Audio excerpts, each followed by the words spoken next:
నమస్తే today Andhra news bulletin కి స్వాగతం వార్తల్లోని వివరాలు మంగళగిరి నియోజకవర్గంలో జాతీయ చేనేత దినోత్సవం జరుపుకోవడం అదృష్టంగా భావిస్తున్నారని విద్యా ఐటీ శాఖల మంత్రి నారా లోకేష్ పేర్కొన్నారు. మంగళగిరి ఆటోనగర్లోని వీవర్శాల వద్ద నిర్వహించిన 11వ జాతీయ చేనేత దినోత్సవ వేడుకల్లో గౌరవ సీఎం చంద్రబాబుతో కలిసి మంత్రి నారా లోకేష్ పాల్గొన్నారు. ముందుగా వీవర్శాలలో ఏర్పాటు చేసిన చేనేత ఉత్పత్తుల స్టాళ్లను వీవర్శాలలో మగ్గాలు చేనేత వస్త్రాలను మంత్రి పరిశీలించారు. అనంతరం ఏర్పాటు చేసిన సభలో జై చేనేత అంటూ మంత్రి నారా లోకేష్ తన ప్రసంగాన్ని ప్రారంభించారు.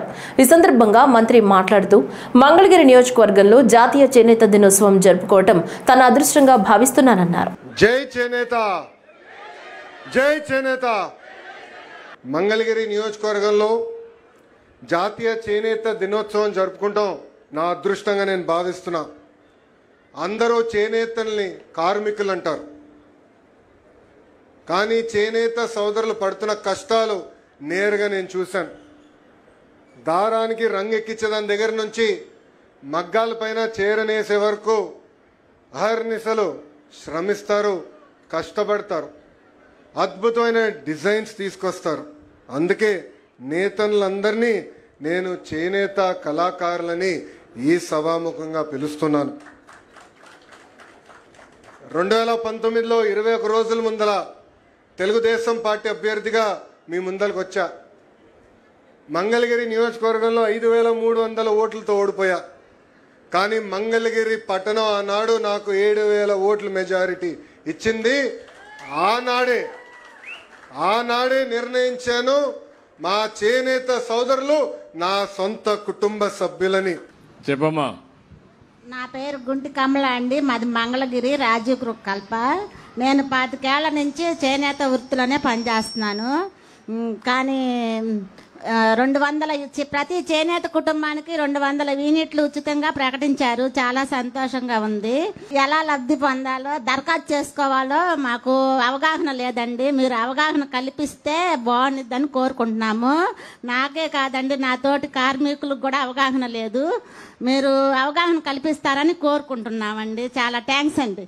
ఓకే అమ్మా, మీకు ఈ నెల నుంచే, ఎందుకంటే ఈరోజు 11వ అంతర్జాతీయ చేనేత దినోత్సవం ఈ రోజు నుంచే మీకు వర్తిస్తుంది.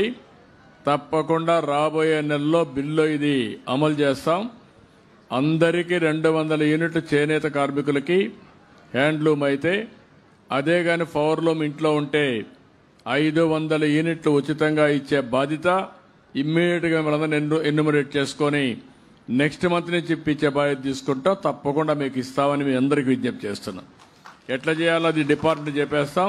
వాళ్ళు మీ ఇంట్లోకి వస్తారు, ఆటోమేటిక్గా ఎన్యూమరేట్ చేస్తారు. నాగరికత కాలం నుంచి చేనేత అభివృద్ధి చెందినట్లు చారిత్రక ఆధారాలున్నాయి.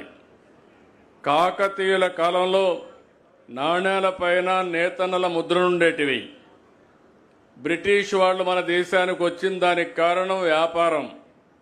ఆ వ్యాపారం ఏంటంటే చేనేత కార్మికులు నేస్తున్నటువంటి బట్టలు ఇక్కడ కొని వేరే దేశాలకు పంపించి వ్యాపారం చేసేవాళ్ళు.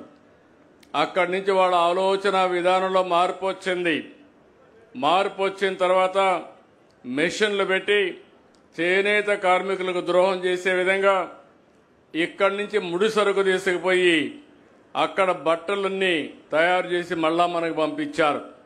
దీనివల్ల చేనేత కార్మికులు పూర్తిగా దెబ్బతిన్నారు. అందుకే మీరు ఒక్కసారి చూస్తే స్వాతంత్ర సమరంలో ప్రతి ఒక్కరూ ఒక ప్రేరణ ఇచ్చారు. ఖద్దరు బట్టలే ధరించాలి, మనం నేర్చినటువంటి ఇదే మనం చేయాలని నూలు వడకడం దగ్గర నుంచి దేశభక్తి చాటి చూపించారు. 1905లో స్వదేశీ ఉద్యమంలో భాగంగా ఆగస్టు 7న విదేశ బట్టల్ని బహిష్కరణ చేశారు. ఆ విధంగా మనం చూస్తే ఈరోజు 11వ చేనేత జాతీయ దినోత్సవాన్ని మనం పెట్టుకుంటున్నామంటే దీనికి కారణం ఇది ఒక చరిత్ర అని చెప్పి కూడా నేను మీకు తెలియజేస్తున్నా. ఆంధ్ర ఈజ్ బ్యాక్ అనే విధంగా ఈ ఏడాది నవంబర్ 14-15 తేదీలో విశాఖపట్నంలో నిర్వహించనున్న సిఐఐ 30వ భాగస్వామ్య సదస్సు విజయవంతానికి అవసరమైన అన్ని చర్యలు తీసుకోవాలని విద్యా ఐటీ శాఖల మంత్రి నారా లోకేష్ అధికారులను ఆదేశించారు. సిఐఐ భాగస్వామ్య సదస్సు 2025ను సమన్వయం చేసేందుకు ఏర్పాటు చేసిన మంత్రివర్గ ఉపసంఘం ఆధ్వర్యంలో గుంటూరు జిల్లా ఉండవల్లి నివాసంలో తొలి సమీక్షా సమావేశం నిర్వహించారు. వివిధ శాఖల ఉన్నతాధికారులు ఈ సమీక్షలో పాల్గొన్నారు. సిఐఐ భాగస్వామ్య సదస్సు నిర్వహణ కోసం చేపట్టనున్న చర్యలను అధికారులు పవర్ పాయింట్ ప్రెజెంటేషన్ ద్వారా వివరించారు. ఈ సందర్భంగా మంత్రివర్గ ఉపసంఘం చైర్మన్ మంత్రి నారా లోకేష్ మాట్లాడుతూ ఆంధ్ర ఈజ్ బ్యాక్ అనే విధంగా సిఐఐ భాగస్వామ్య సదస్సును నిర్వహించాలన్నారు. ప్రపంచ నలుమూలల నుంచి పెట్టుబడులు ఆకర్షించే విధంగా సదస్సును విజయవంతం చేయాలని తెలిపారు. తద్వారా ఏపీలో ఉపాధి ఆర్థిక రంగ వృద్ధి జరుగుతుందని పేర్కొన్నారు. ఒక్కో దేశానికి సంబంధించిన ఒక్కో థీమ్ ను సిద్ధం చేయాలని ఈ సందర్భంగా మంత్రి లోకేష్ అధికారులను ఆదేశించారు. పెట్టుబడుల ఆకర్షణ కోసం దేశ విదేశాల్లో రోడ్ షోలు నిర్వహించి పారిశ్రామికవేత్తలకు ఏపీని కేంద్రంగా చేయాలని మంత్రివర్గ ఉపసంఘం ఆదేశించింది. సదస్సుకు విశాఖ ఏయూ గ్రౌండ్స్ ను మంత్రివర్గ ఉపసంఘం సభ్యులు ఖరారు చేశారు. Technology, trust, trade, navigating the new geo economic order థీమ్తో ఈ సదస్సును సిఐఐ భాగస్వామ్యంతో నిర్వహించనున్నారని, ప్రతి 15 రోజులకోసారి మంత్రివర్గ ఉపసంఘం సమావేశం నిర్వహించాలని సమావేశంలో నిర్ణయించారు. ఈ సమీక్షలో మంత్రులు టీజీ భరత్, బి నారాయణ, గొట్టిపాటి రవికుమార్, కందుల దుర్గేష్, కొండపల్లి శ్రీనివాస్తో పాటు సిఎస్కే విజయానంద్, ఇతర ఉన్నతాధికారులు పాల్గొన్నారు. ఇచ్చిన హామీలను నెరవేర్చే దిశగా ప్రభుత్వం పనిచేస్తుందని మొన్న అన్నదాత సుఖీభవ, ఇవాళ చేనేత కార్మికులకు అలాగే నాయి బ్రాహ్మణులకు ఉచిత కరెంట్ ఇస్తున్నట్లు రాబోయే రోజుల్లో మరిన్ని సంక్షేమ పథకాలతో రాష్ట్రం సుభిక్షంగా ఉండాలన్నారు రాష్ట్ర రెవెన్యూ శాఖ మంత్రి అనగారి సత్యప్రసాద్. తిరుమల శ్రీ వెంకటేశ్వర స్వామిని ఈ రోజు ఉదయం వీఐపీ విరామ సమయంలో మంత్రి అనగాని సత్యప్రసాద్ దర్శించుకున్నారు. అనంతరం ఆలయం వెలుపల మీడియాతో మాట్లాడుతూ శ్రీవారిని దర్శించుకోవడం చాలా సంతోషంగా ఉందన్నారు. రాష్ట్రం సుభిక్షంగా సస్యశ్యామలంగా ఉండాలని స్వామివారిని కోరుకున్నట్లు తెలిపారు. బ్రహ్మాండమైన ఏర్పాట్లతో ఈరోజు శ్రీవారి దర్శనం చేసుకోవడం జరిగింది. రాష్ట్రం సుభిక్షంగా ఉండాలి, సస్యశ్యామలంగా ఉండాలని కోరుకుంటూ మేము ఏదైతే హామీలు ఇచ్చామో అన్నీ కూడా ఒకటి తర్వాత అన్నీ పూర్తి చేసుకుంటా ఉన్నాం. తల్లికి వందనం బ్రహ్మాండంగా ఇచ్చిన తర్వాత మొన్న అన్నదాత సుఖీభావ, మరి ఈరోజు చేనేత దినోత్సవం. చేనేతలందరూ కూడా బాగుండాలని అతిగా అందరికంటే ఎక్కువగా కష్టపడేది చేనేతలు కాబట్టి వారు ఆనందోత్సవాలతో ఉండాలి, ఆర్థికంగా స్థిరపడాలని చెప్పేసి వారికి ఉచితంగా కరెంట్ అవ్వచ్చు. అలాగే ఏదైతే గతంలో 24,000 ఇచ్చి మిగతా అన్నీ కూడా ఇవ్వడం మానేశారో అన్ని పథకాలు మళ్ళా గతం రోజుల్లో 49 ఎట్లయితే అలా అన్ని పునర్వైభవంగా స్టార్ట్ చేసుకుంటూ మళ్ళీ 25,000 రూపాయలు సంవత్సరానికి ఇచ్చే విధంగా, అలాగే ఏదైతే ఇన్సూరెన్స్ ఉందో ఇన్సూరెన్స్తో పాటు ఉచిత కరెంటు నాయి బ్రాహ్మణులకు అలాగే ఇతర వెనుకబడిన వర్గాలకు కూడా ఇవ్వడం నిజంగా చాలా ఆనందదాయకమైనటువంటి విషయం. ఇవన్నీ కూడా ఒక మంచి వాతావరణం ఈ రాష్ట్రంలో. గత పాలకులు ఏదైతే ఈ రాష్ట్రానికి అందరినీ కూడా తరిమి వేసే పరిస్థితిలో మనం చూసామో ఈరోజు మళ్ళీ అన్నీ కూడా ఆకర్షించుకుంటూ మళ్ళీ వెళ్ళి అందరికి కూడా ఈ రాష్ట్రంలో సురక్షితంగా వాళ్ళు వ్యాపారాలు పెట్టుబడులు చేయొచ్చు, మళ్ళీ రాబోయే రోజుల్లో రాబోయే తరాలకు మంచి చేయొచ్చు అనే దిశగా ఏదైతే ప్రణాళికతో ముందుకెళ్తున్నారో గౌరవ ముఖ్యమంత్రి గారికి ఆయురారోగ్యాలు ఆ శక్తి ఇంకా ప్రసాదించాలని ఏడుకొండ స్వామిని కోరుతున్నాను. Thank you. మరోసారి వివాదాస్పద వ్యాఖ్యలు చేశారు మంత్రి కొండా సురేఖ. ఈసారి ఏకంగా రాష్ట్రపతి ద్రౌపది ముర్ముపైనే మాట్లాడారు. పార్లమెంటు కొత్త భవనం ప్రారంభోత్సవానికి రాష్ట్రపతి ద్రౌపది ముర్ము వితంతు మహిళ అని మోడీ పిలవలేదని, ఆమె దళిత మహిళ అని అయోధ్య రామ మందిరం ప్రారంభోత్సవానికి సైతం పిలవలేదని బీజేపీ నాయకులకు నరనరాల్లో కులపిచ్చి పాతుకుపోయిందని మంత్రి కొండా సురేఖ అన్నారు. ఈరోజు మన ప్రెసిడెంట్ గారు ఒక ఎస్సీ మహిళ, మరి ఆమెను కనీసం పార్లమెంటు కొత్త భవనం ఓపెనింగ్ చేసేటప్పుడు కూడా మోడీ ఆమెను పిలవలేదు. ఎందుకంటే ఆమె వీడో అని చెప్పి ఆమెను పిలవలేదు. మరి ఎక్కడైతే అయోధ్యలో రాముడి గుడి ఓపెనింగ్ ఉందో అక్కడికి కూడా ఆమెను పిలవలేదు. ఎందుకంటే ఆమె ఎస్సీ అని పిలవలేదు. అంటే ఈరోజు నరనరాన బీజేపీలో కులాల యొక్క రక్తం యొక్క మరి ఆలోచనలు పాతుకుపోయి ఉన్నాయి. అంటే ఖమ్మం జిల్లా తిరుమలాయపాలెం మండలంలో రెవెన్యూ శాఖ మంత్రి పొంగులేటి శ్రీనివాసరెడ్డి పర్యటించి పలు అభివృద్ధి పనులకు శంకుస్థాపన చేశారు. మండల కేంద్రంలోని బీటీ రోడ్డుకు శంకుస్థాపన, నూతన రేషన్ కార్డులు, కళ్యాణ లక్ష్మి చెక్కులను పంపిణీ చేశారు. ఈ సందర్భంగా పొంగులేటి మాట్లాడుతూ ఇందిరమ్మ ప్రభుత్వం అంటేనే పేదల ప్రభుత్వం అని, అర్హులైన ప్రతి ఒక్కరికి చివరికి పింక్ కలర్ షర్ట్ వేసుకున్న వారికి కూడా ఇందిరమ్మ ఇళ్లు ఇస్తున్నామని, రాబోవు ఏ ఎన్నికలు వచ్చినా ఇందిరమ్మ ప్రభుత్వానికి మీరు అండగా ఉండాలన్నారు. ఇందిరమ్మ ప్రభుత్వంలో అన్ని సంక్షేమ పథకాలను అభివృద్ధి కార్యక్రమాలను చేస్తున్నామన్నారు.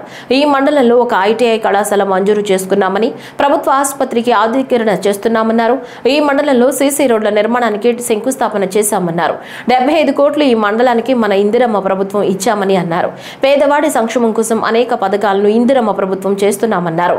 ఉగాది పండుగ నుంచి ప్రతి ఒక్కరికి సన్నబియ్యం పంపిణీ చేస్తున్నామని, అర్హులైన ప్రతి ఒక్కరికి ఇందిరమ్మ ఇళ్లు ఇస్తామన్నారు. పేదవాడి కల తీర్చడం ఇందిరమ్మ ప్రభుత్వం లక్ష్యమన్నారు. ధరణి పోర్టల్ను రద్దు చేసి భూభారతి పేద రైతుల కోసం తీసుకొచ్చారన్నారు. ఈ ప్రభుత్వం రాష్ట్ర వ్యాప్తంగా 5 లక్షల కొత్త రేషన్ కార్డులను ఇచ్చామన్నారు. అర్హులైన ప్రతి ఒక్కరికి కూడా కొత్త రేషన్ కార్డులను ఇస్తామన్నారు. కాళేశ్వరం ప్రాజెక్టు ద్వారా గత బీఆర్ఎస్ ప్రభుత్వం ఎలా అవినీతి జరిగిందో పీసీ ఘోష్ ఇచ్చిన తీర్పులో వచ్చిందన్నారు. డబ్బు ఎంత ఇచ్చినా మీరు డబ్బులు తీసుకుని రాబో ఎన్నికల్లో ఇందిరమ్మ ప్రభుత్వంను ఆస్వాదించారన్నారు. రాష్ట్ర ప్రభుత్వం గౌరవ ముఖ్యమంత్రి రేవంత్ రెడ్డి గారి దీవెనలతో మన ప్రభుత్వం ఈనాడు పేదవాడికి చెప్పిన అన్ని సంక్షేమ కార్యక్రమాలు అందిస్తూ అభివృద్ధిని కూడా ఎక్కడా తగ్గనీయకుండా ఇంతకు ముందే 2 రోడ్లు శంకుస్థాపన చేసుకున్నాం. ఒకటి తిరుమలాయపాలెం నుండి డొంక మీదుగా పిండిప్రోలు 2 కిలోమీటర్లు 2,20,20 లక్షలు అంటే 220 లక్షల రూపాయలతో ఒక రోడ్డుకి శంకుస్థాపన చేసుకున్నాం.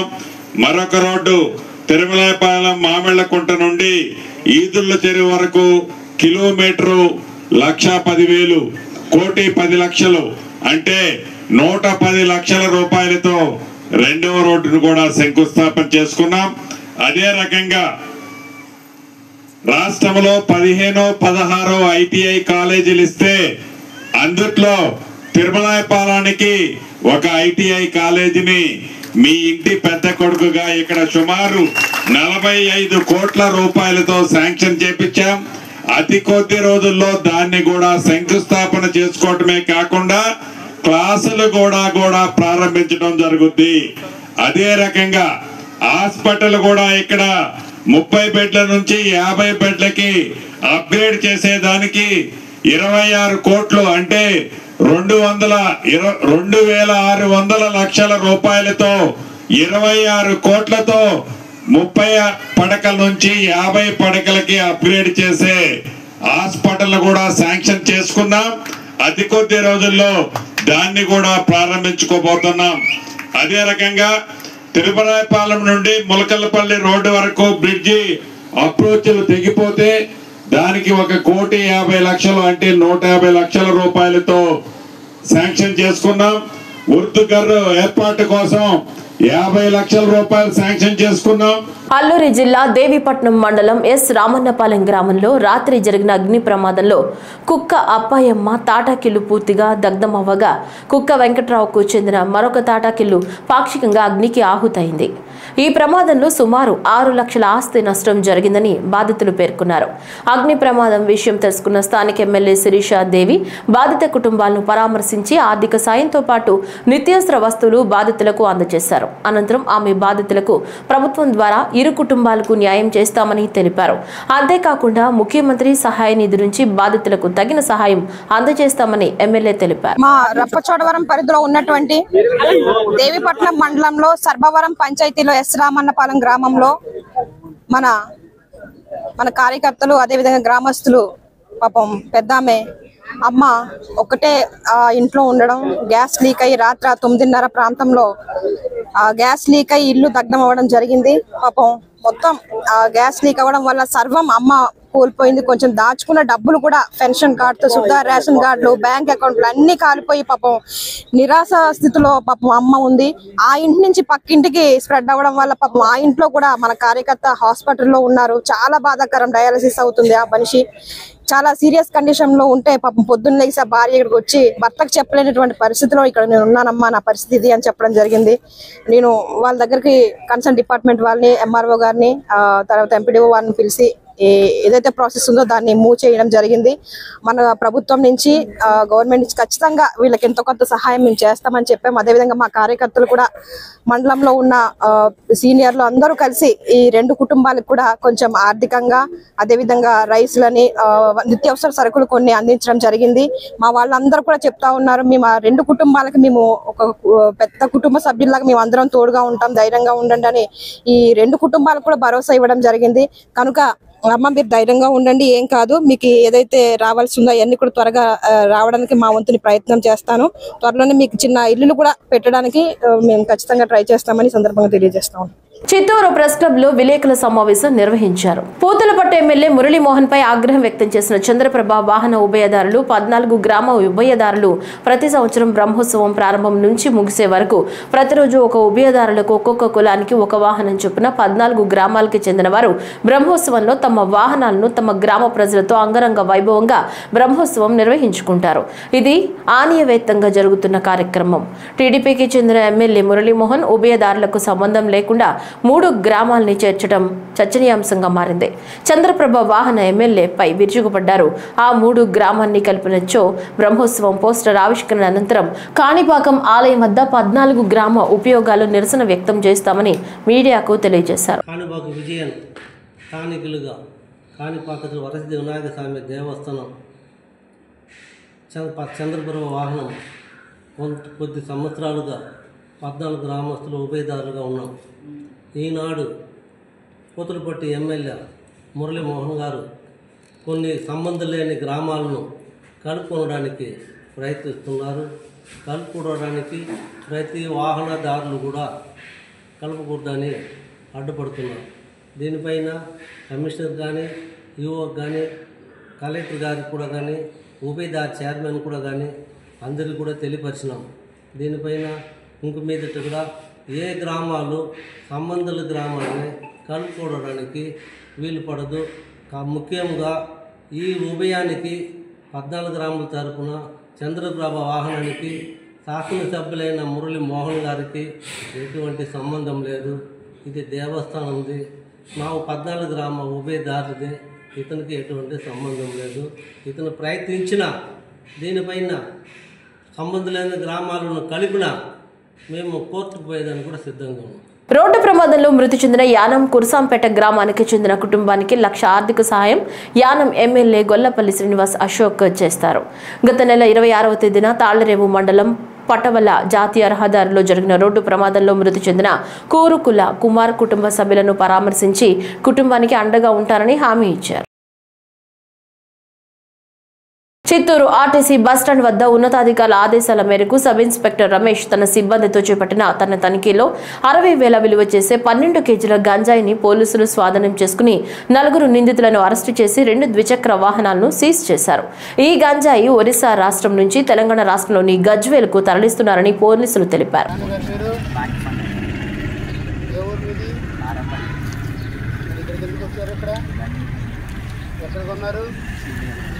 ఎక్కడ పట్టుకెళ్తున్నారు?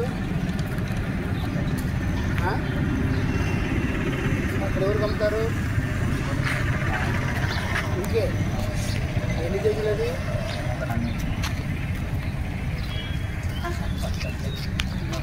కాకినాడ జిల్లా పిఠాపురం మాధవస్వామి గుడి వీధిలో వంట నూనె ప్యాకెట్లతో పార్క్ చేసిన లారీని సినీ ఫకీలు గుర్తు తెలియని వ్యక్తులు దొంగిలించారు. జీపీఎస్ ఆధారంగా తుని ఫ్లైఓవర్ బ్రిడ్జ్ సమీపంలో లారీని పోలీసులు గుర్తించారు. కాకినాడ రుచి ఆయిల్ ఫ్యాక్టరీ నుంచి ఒరిస్సాకు రవాణా చేసేందుకు 30 లక్షలు విలువైన వంట నూనె ప్యాకెట్లను లారీలో లోడ్ చేసుకుని పిఠాపురం డ్రైవర్ కమ్ ఓనర్ దగ్గు అప్పారావు వచ్చారు. మాధవస్వామి గుడి ప్రాంతంలో ఉన్న ఖాళీ స్థలంలో రాత్రి పార్క్ చేసి ప్రక్కనే ఉన్న అంబేద్కర్ సెంటర్లో ఉంచి అప్పారావు ఇంటికి వెళ్లారు. తెల్లవారుజామున తిరిగి వచ్చేసరికి లారీ లేకపోవడంతో అర్ధరాత్రి దాటిన తరువాత లారీ దొంగిలించబడినట్లు గుర్తించి పోలీసులకు ఫిర్యాదు చేశారు. సీసీ కెమెరా ఫుటేజ్ పరిశీలించి గొల్లప్రోలు టోల్ ప్లాజా మీదుగా కత్తిపూడి వైపు వెళ్లినట్లు గుర్తించారు. అప్పటికే కొంత విలువైన ఆయిల్ ప్యాకెట్లను అన్లోడ్ చేసినట్లు సమాచారం. కేసు నమోదు చేసి లోతుగా దర్యాప్తు చేస్తున్నారు పోలీసులు. ఏదో పార్కులో అందం కోసం తయారు చేసిన ఫౌంటైన్ కాదిది. సామర్లకోట మున్సిపాలిటీలో ప్రజలకు త్రాగేందుకు కుళాయిల ద్వారా అందిస్తున్న సరఫరా త్రాగునీరు ఇదే. పట్టణంలో ఒక్కో ప్రాంతానికి ఒక రంగులో కుళాయిల్లో త్రాగునీరు సరఫరా అయింది. దాంతో పట్టణ ప్రజలు పలువురు ఆందోళన వ్యక్తం చేశారు. నీలం, పసుపు, ముదురు ఆకుపచ్చ రంగుల్లో మంచినీరు సరఫరా కావడంతో ఆయా ప్రాంత ప్రజలు మున్సిపల్ అధికారుల తీరుపై అసహనం వ్యక్తం చేశారు.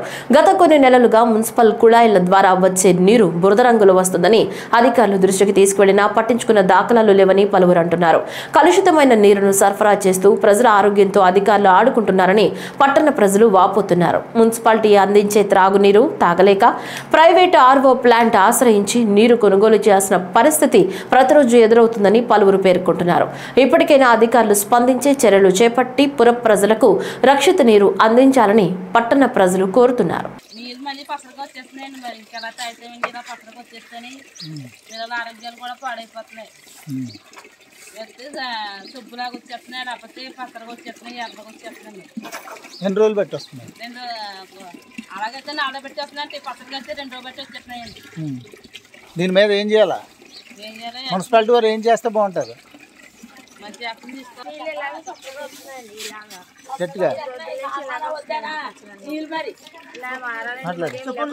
పసరకు వచ్చేస్తున్నాయి బాబు. నీళ్ళు మరి తాగమనా వద్దనా? మరి ఇంకేమిటి వస్తే జ్వరాలు, మరి పిల్లలతోటి జ్వరాలు గట్రా వచ్చేస్తాయి. ఇలాంటి నీళ్ళు తాగకూడదు కదా. మరి మున్సిపాలిటీ ఒక మంచి నీళ్ళు పంపించాలా, ఒక ఆరోగ్యంగా ఉండాలా. అంటే ఇలాంటి పసరు నీళ్ళు తాగేమనుకో ఇంక వెళ్ళిపోయి నీసాలు వచ్చేస్తాయి. మా హాస్పిటల్కి పాలైపోవాలి. మరి అంతకని సరి తీసుకోవాలండి మరి మున్సిపాలిటీ వాళ్ళు. మరి సామర్లకోటలోని సీతారామ కాలనీలో మాధురి, ఆమె కుమార్తెలు నిస్సీ ట్రైని ఆదివారం హత్యకు గురైన విషయం తెలిసిందే. ఈ హత్యల వెనుక అక్రమ సంబంధమే కారణమని జిల్లా ఎస్పీ బిందు మాధవ్ తెలిపారు. మాధురి, సురేష్ మధ్య అక్రమ సంబంధం కొనసాగుతుందని, ఈ కారణంగానే ఈ దారుణం జరిగిందని ఆయన పేర్కొన్నారు.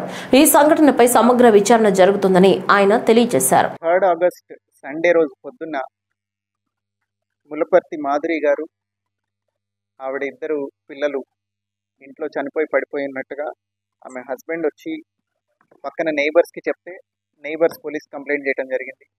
వెంటనే పోలీస్ సీన్ విజిట్ చేసి అక్కడ చూడగా మాధురి గారు, అట్లనే ఆమె 2 డాటర్స్ పుష్పకుమారి గారు, అట్లనే జెస్సీ లోనా గారు, వీళ్ళిద్దరు పిల్లలు 6 years and 8 years, వాళ్ళందరూ రక్తపు మడుగులో పడిపోయి ఇంట్లో ఉండగా కనిపించింది.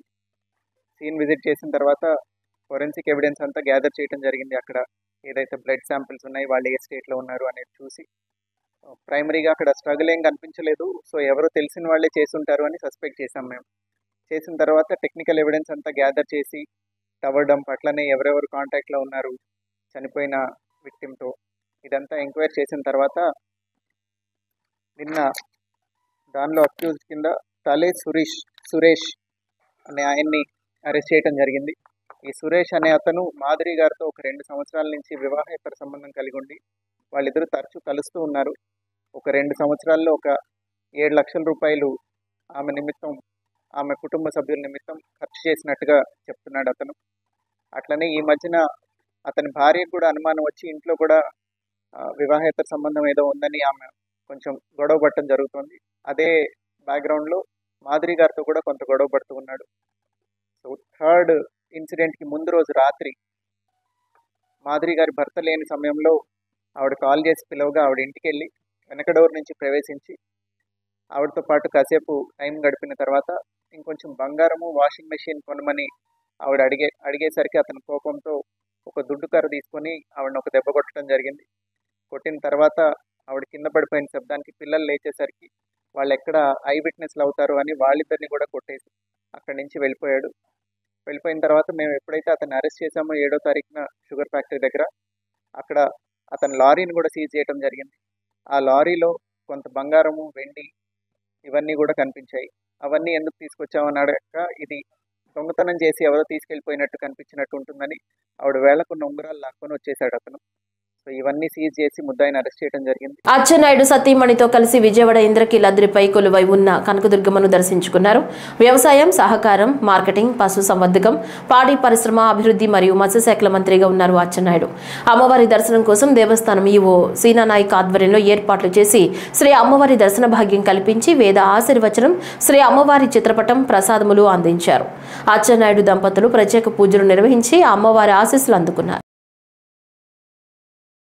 బాపట్ల పట్టణంలో 1వ వార్డు బేతని కాలనీలో చేనేతల కార్మికుల దినోత్సవం సందర్భంగా మన బాపట్ల బేతని కాలనీ చేనేత మగ్గం పని జరుగుతున్నాయి.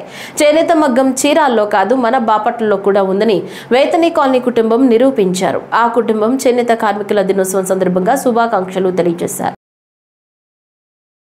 గుంటూరు జిల్లా తాడేపల్లిలోని వైసీపీ కేంద్ర కార్యాలయంలో జాతీయ చేనేత దినోత్సవ కార్యక్రమం ఘనంగా నిర్వహించారు. YCP MLC Lella Appireddy, YCP చేనేత విభాగం నేతలు అధిక సంఖ్యలో పాల్గొన్నారు.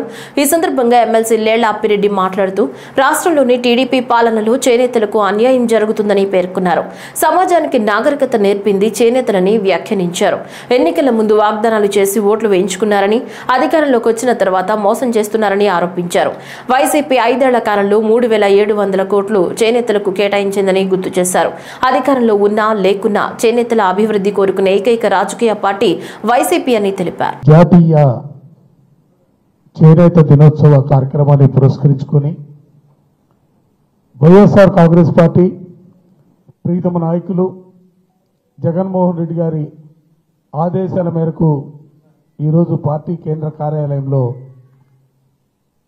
చేనేత రంగానికి సంబంధించినటువంటి అనేక మంది పెద్దల సమక్షంలో కార్యక్రమాన్ని నిర్వహిస్తున్నాం.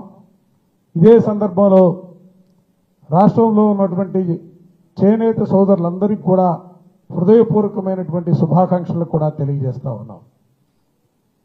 పెద్దలు మాట్లాడారు. ఎందుకంటే వైఎస్ఆర్ కాంగ్రెస్ పార్టీగా 5 సంవత్సరాల కాలంలో జగన్మోహన్ రెడ్డి గారు తీసుకున్నటువంటి కార్యక్రమాల గురించి, దాంతోపాటుగా 2014 నుంచి 19 వరకు పరిపాలన చేసినటువంటి చంద్రబాబు నాయుడు పరిపాలన, ఆ తర్వాత తిరిగి 2024 నుంచి ఈ 14 నెలల కాలంలో ఈ రాష్ట్రంలో వాళ్ళు చేసినటువంటి పరిపాలనలో చేనేతలకు జరుగుతున్నటువంటి అన్యాయాలపైన, వాళ్ళు ఇచ్చినటువంటి వాగ్దానాల్ని తుంగలో తుక్కినటువంటి వైనం పైన విపులీకరంగా చెప్పినటువంటి మాట. అందుకే నేను వాటి జోలికి పోదలుచుకోలేదు. ఒకటైతే మాత్రం చాలా స్పష్టంగా సూటిగా చెప్పదలుచుకున్నా, సమాజంలో అనేక వర్గాలు ఉన్నప్పటికీ అసలు సమాజానికి నాగరికత నేర్పినటువంటి సమాజం చేనేత నేతలు అనే దానిలో ఎటువంటి సందేహం కూడా లేనటువంటి పరిస్థితులు. ఏ కులంలో పుట్టినా, ఏ మతంలో పెరిగినా, ఏ ప్రాంతంలో ఉన్నప్పుడు కూడా వాళ్ళు కులాలు బట్టలు వాళ్ళు వేసుకున్నటువంటి చేనేత వస్త్రాలే వాళ్ళ దర్జాతనాన్ని తెలియజేసే రీతిలో మొదటి నుంచి కూడా, ఇవాళ కాదు స్వాతంత్ర సంగ్రామం నుంచి కూడా చేనేతలు సమాజానికి సంబంధించి మనుషులకు కావలసినటువంటి బట్టల్ని నేర్చి వాళ్ళని సమాజానికి అందించడంలో కీలకమైనటువంటి పాత్ర పోషించినటువంటి ఆ వర్గం. తర్వాత చేనేతలు కూడా అనేక సందర్భాల్లో ఆత్మహత్యలు చేసుకున్నటువంటి పరిస్థితులు కూడా చూస్తా ఉన్నాం. అటువంటి పరిస్థితులు ఉన్నప్పుడు మేము ఒకటే ధైర్యంగా ఉండండి, ఎవరు కూడా అధైర్యపడవలసినటువంటి పరిస్థితి లేదు. మీకు తోడుగా వైఎస్ఆర్ కాంగ్రెస్ పార్టీ ఉంది. భవిష్యత్తుకు సంబంధించి కూడా మీకు మెరుగైనటువంటి జీవన విధానాన్ని కొనసాగించడానికి జగన్మోహన్ రెడ్డి గారి నేతృత్వంలో రానున్న ప్రభుత్వంలో ప్రత్యేకంగా మీపై దృష్టి సారించే కార్యక్రమాన్ని తీసుకుంటుందన్న అంశాన్ని చెబుతూ మరోసారి శుభాకాంక్షలు తెలియజేస్తూ సెలవు తీసుకుంటా ఉన్నా. Thank you. జిల్లా ఎస్పీ నరసింహ ఆదేశాల మేరకు సూర్యాపేట పట్టణంలో తెలంగాణ గిరిజన గురుకుల బాలికల డిగ్రీ కళాశాల నందు Suryapet cyber security cell police సిబ్బంది ఇన్స్పెక్టర్ లక్ష్మీనారాయణ ఆధ్వర్యంలో అవగాహన సదస్సు నిర్వహించారు. పోలీస్ కళాజాత బృందం వారు సైబర్ మోసాలు జరిగే విధానాన్ని మరియు పిల్లలు సెల్ ఫోన్లకు బానిసలు అయ్యే విధానాన్ని నాటికల రూపంలో డిగ్రీ కళాశాల బాలికలు కళ్లకు కట్టినట్లు ప్రదర్శనలు చేసి ఆకట్టుకున్నారు. అనంతరం సూర్యాపేట జిల్లా cyber security cell inspector Lakshminarayana మాట్లాడుతూ సైబర్ మోసాలు నివారించడంలో విద్యార్థులు ప్రముఖ పాత్ర పోషించాలని, సమాజంలో ఉన్న చుట్టుపక్కల వారిని సైబర్ మోసాల పట్ల చైతన్యవంతం చేయాలని, సైబర్ మోసాలు ఏ విధంగా జరుగుతాయి, అత్యాశకు పోవటం వల్ల ఎలాంటి ఇబ్బందులు ఎదుర్కొంటామో, ఆర్థిక నష్టాలు ఎలా జరుగుతాయని పెద్దలకు తల్లిదండ్రులకు తెలియజేయాల్సిన బాధ్యత సైబర్ వారియర్స్ గా విద్యార్థులపై ఉందని తెలిపారు. సాంకేతిక పరిజ్ఞానం ద్వారా విద్యార్థులకు ఎంతటి ఉపయోగం ఉందో అంతే స్థాయిలో అనర్థాలు కూడా ఉన్నాయని సిఐ తెలిపారు. ఈ కార్యక్రమంలో గురుకుల డిగ్రీ కళాశాల principal Srivani, vice principal Mounika, cyber security wing సిబ్బంది, పోలీస్ కళా బృందం, ఉపాధ్యాయునులు, విద్యార్థినులు పాల్గొన్నారు. ఉన్నాను సార్, చాలా రోజుల నుంచి జాబ్స్ లేక బాధపడుతున్నా sir. Thank you so much sir. నేను చాలా ఇంట్రెస్ట్గా ఉన్నా సార్ ఈ జాబ్ చేయడానికి. సో మీరేమైనా అప్లికేషన్ పెట్టుకున్నారా అండి ఈ జాబ్కి? పెట్టుకున్నాను సార్, ఒక 2 days అవుతుంది సార్. ఓకే అండి, మీ రెజ్యూమ్ పంపండి.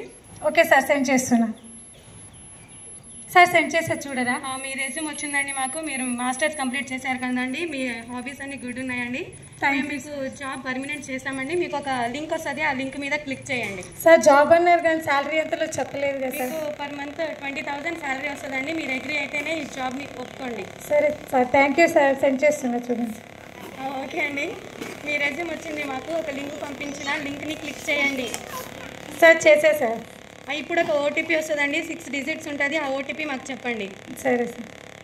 సార్ 996622. ఓకే అండి, మీ జాబ్ పర్మనెంట్ అయిపోయింది. మేము నెక్స్ట్ డే కాల్ చేస్తామండి.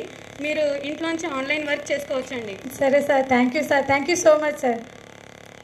అరే మామా, ఈ దెబ్బకి అకౌంట్ మొత్తం హ్యాక్ అయిపోయిందిరా. ఎలాగైనా కొట్టేయాలరా, మనం మొత్తం కొట్టేయాలరా అకౌంట్లో ఉన్న డబ్బులన్నీ. కొన్ని రోజుల తర్వాత. హలో సార్, నేను లావణ్య. ఓకే అండి, మీరు ఈ మంత్ వర్క్ చాలా బాగా చేశారు. మీకు 20,000 శాలరీ మీ అకౌంట్లో డిపాజిట్ అయింది. చూసుకున్నారా మీరు? చూసుకున్నా సార్. ఓకే అండి, మీ వర్క్ మీద మీ ఇంట్రెస్ట్ చాలా బాగుందండి. ఇంకెన్ని రోజులని మీరు వర్క్ ఫ్రమ్ హోమ్లో ఇంత తక్కువ శాలరీతో వర్క్ చేశారు? మీరు మా కంపెనీలో 1 lakh ఇన్వెస్ట్మెంట్ పెట్టండి. మీకు పర్ మంత్ 5 lakhs మేము ప్రాఫిట్ చూపిస్తాం. సార్ తప్పకుండా చేస్తారా సార్? తప్పకుండా ఉంటుందండి, ట్రస్ట్ మీ, నమ్మండి మమ్మల్ని. తప్పకుండా వస్తుందండి. మీకు శాలరీ కూడా వచ్చింది కదా, మీకు ఇంకా నమ్మకం లేదా అండి మా మీద? 1 lakh మీరు ఇన్వెస్ట్మెంట్ పెడితే 5 lakhs ప్రాఫిట్ చూపిస్తాం మేము మీకు. థ్యాంక్ యూ సార్, తప్పకుండా చేస్తా సార్. మరి అకౌంట్ మొత్తం బ్లాక్ చేయాలి, డేటాబేస్ మొత్తం. ఖమ్మం జిల్లా తిరుమలయ్యపాలెం మండలంలో ప్రభుత్వ తెలంగాణ వైద్య విధాన పరిషత్ తిరుమలయ్యపాలెంను ఆకస్మికంగా జిల్లా కలెక్టర్ అనుదీప్ దురిశెట్టి తనిఖీ చేశారు. వైద్య విధాన పరిషత్తులో రోగులకు అందిస్తున్న వైద్య సదుపాయాలను వైద్యుల ద్వారా కలెక్టర్ తెలుసుకుంటున్నారు.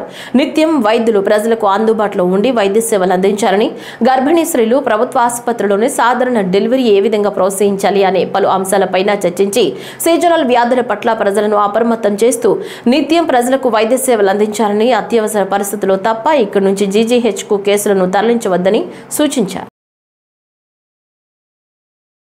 ఈ వార్తలు ఇంతటితో సమాప్తం. నమస్కారం.